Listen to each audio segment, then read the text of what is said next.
Next reader, Sue Granzella of San Leandro, California, reading from her honorable mention intercultural essay, Geography of a Resting Place.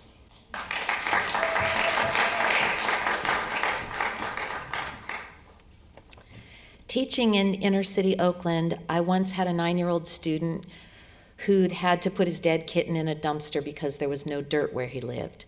This excerpt is about my retrieving the kitten and the subsequent funeral. Nervously aware that I was in plain sight of my principal if he looked out his window, I acted quickly. It was a good thing I was a casual dresser. A skirt and heels would have been problematic. I figured my actions would be even more unprofessional if my student gave me a boost, so I scrambled up and swung my leg up and over. I was in. Trying to put my paralyzing fear of all things rodent out of my mind, I scanned for the telltale milk carton holding Katie's remains. Kengla, what size carton is she in? A big one or a little one? Well, it's skinny, but bigger than the ones in the cafeteria, he answered. I rooted around some more, and then I saw it. When I peeked inside, there was Katie. She looked just as forlorn as I had imagined a tiny dead kitten in a milk carton in a dumpster would look. Clutching the cardboard coffin, I clambered out and scraped my tennis shoes on the concrete, and we hurried back across the street. At 4 o'clock, 5 of Kengla's friends showed up at the classroom door.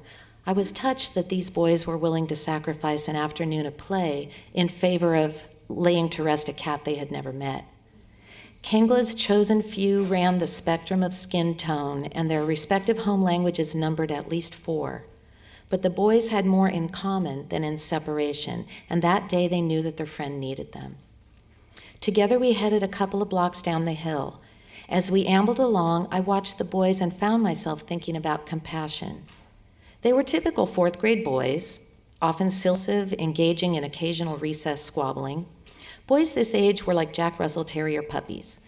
So how was it that these children knew how to handle pain so carefully, gently, tenderly?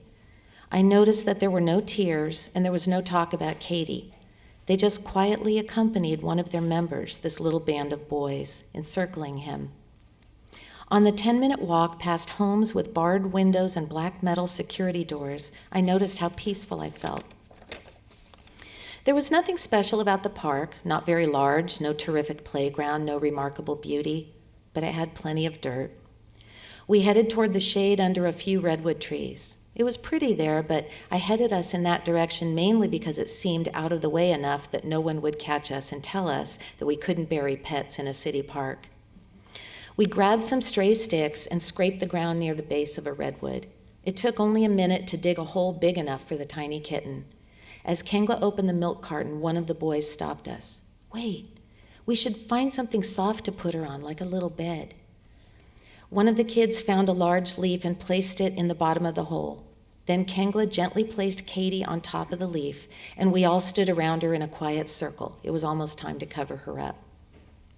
So those kind children murmured the simple words they somehow knew to say. Katie was a good cat. We'll miss you, Katie. Rest in peace, Katie. Dominic placed his hand on Kengla's shoulder. We all put a little dirt over the tiny kitten, and then it was done. The image I can still see is of those 5 boys heading back down the little hill all in a row, arms hooked over each other's shoulders, Kengla in the center. I was the last one to leave Katie. I'm not sure if I was crying because a boy had lost his kitten or because he walked away from his kitten arm in arm with his friends.